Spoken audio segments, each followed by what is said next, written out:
দর্শক, এখন যে জিনিসটা হচ্ছে সেটা হলো নিষেধাজ্ঞার নামে প্রহসন চলছে বাংলাদেশে।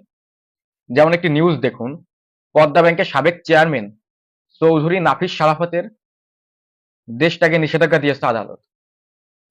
তাইলে এটাকে প্রহসন না বলে আপনারা কি বলবেন বলেন তো? সে তো জানেই যে সে দুর্নীতি করেছে, হাজার হাজার কোটি টাকা সে লুটপাট করেছে। এখন আদালত নিষেধাজ্ঞা দিলেও তাকে গ্রেপ্তার না করতে বলে এখন সে যে রাতের অন্ধকারে দেশ ছেড়ে পালিয়ে যাবে না এর কি নিশ্চয়তা আছে?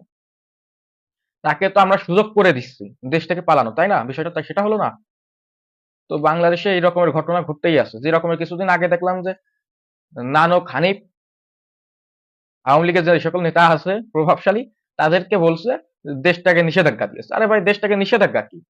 তারা কি দেশে আছে নাকি? আর যদি থাকেও বা আপনি আপনার কথা তারা মানতেছে নাকি? তারা তো দেশ ছেড়ে যাবেই, তারা তো পালাবে।